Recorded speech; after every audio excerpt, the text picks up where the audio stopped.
ಕಳ್ಳರಿಗೆ ಚಳ್ಳೆಹಣ್ಣು ತಿನ್ನಿಸ್ತಾ ಇದ್ದ ಅಂತಾರಾಜ್ಯ ಮನೆಗಳ್ಳರ ಗ್ಯಾಂಗ್ ಅಂಧರಾಗಿದೆ.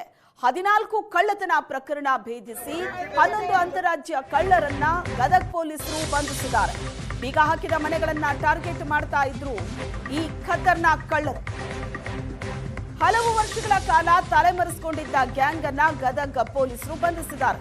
ಖದೀಮರಿಂದ 1,26,53,000 ಮೌಲ್ಯದ ಚಿನ್ನಾಭರಣವನ್ನ ವಶಕ್ಕೆ ಪಡೆದಿದ್ದಾರೆ. ಕಳ್ಳತನಕ್ಕೆ ಬಳಸಿದ ಬೈಕ್, ಕಾರ್, ಗೂಡ್ಸ್ ವಾಹನಗಳನ್ನ ಪೊಲೀಸರು ವಶಕ್ಕೆ ಪಡೆದಿದ್ದಾರೆ.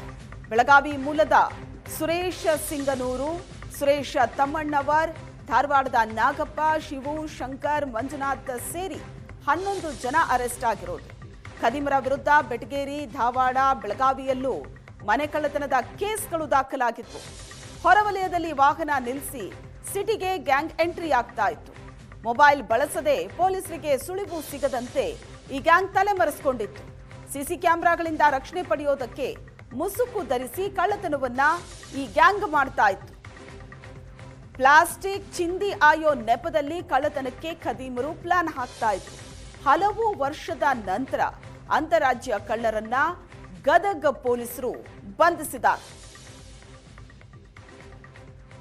ಕೆಲವೊಂದಷ್ಟು ಜನ ವ್ಯಕ್ತಿಗಳು, ಆಲ್ಮೋಸ್ಟ್ ಒಂದು 7ರಿಂದ 8 ಜನ ವ್ಯಕ್ತಿಗಳು, ಅವರು ಮಾಸ್ಕು ಮತ್ತು ಗ್ಲೌಸ್ ಬಳಸ್ಕೊಂಡು ಮತ್ತು ಕೈಯಲ್ಲಿ ಒಂದಷ್ಟು ಯಾವುದು ಹೌಸ್ ಬ್ರೇಕಿಂಗ್ಗೆ ಬೇಕಾಗಿರುವಂಥ ಆಯುಧಗಳನ್ನ ಇಟ್ಕೊಂಡು ಅವರು ಯಾವುದೇ ರೀತಿ ಸುಳಿವುಗಳನ್ನು ಬಿಡದೆ ಬಂದು ಗದಗ ನಗರ ಭಾಗದಲ್ಲಿ ಹಲವು ಜಾಗಗಳಲ್ಲಿ ಈ ಮನೆನ ಕಳ್ತನ ಮಾಡೋ ಒಂದು ಗ್ಯಾಂಗ್ನ ಭೇದಿಸೋ ಸಂದರ್ಭದಲ್ಲಿ ನಮ್ಗೇನು ಕಂಡು ಬರುತ್ತೆ ಅಂತ ಹೇಳಿದರೆ, ಇವರು ಭಾಳ ಚಾಣಕ್ಯದ ರೀತಿಯಿಂದ ಈ ಕಳ್ತನ ಮಾಡೋದ್ರಲ್ಲಿ ಅವ್ರನ್ನ ತೊಡಸ್ಕೊಂಡಿರ್ತಾರೆ. ಎಷ್ಟು ಮಟ್ಟಿಗೆ ಅಂತ ಹೇಳಿದರೆ, ಇವರು ಮುಖಕ್ಕೆ ಮಾಸ್ಕ್ ಹಾಕಿರ್ತಾರೆ, ಕೈಗೆ ಗ್ಲೌಸ್ ಹಾಕಿರ್ತಾರೆ, ಮತ್ತು ಅವರು ಹೇಗಿಂದ ಬರ್ತಾರೆ ಹೇಗಿಂದ ಹೋಗ್ತಾರೆ ಅಂತ ಹೇಳಿ ಏನೋ ನಮಗೆ ಗೊತ್ತಾಗದ ರೀತಿ ಹಂಗೆ ಇವರು ಕಳ್ತನ ಅಲ್ಲಿ ತೊಡಸ್ಕೊಂಡಿರ್ತಾರೆ.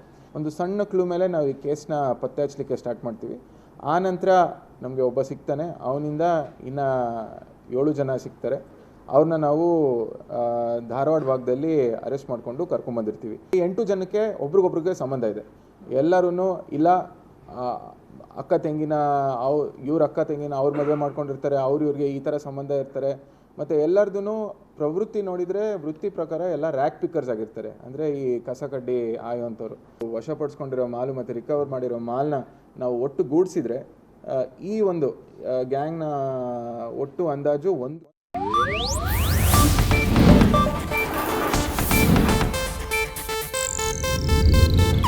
ಇದು ಏಷ್ಯಾನೆಟ್ ನ್ಯೂಸ್ ನೆಟ್ವರ್ಕ್ ಪ್ರಸ್ತುತಿ.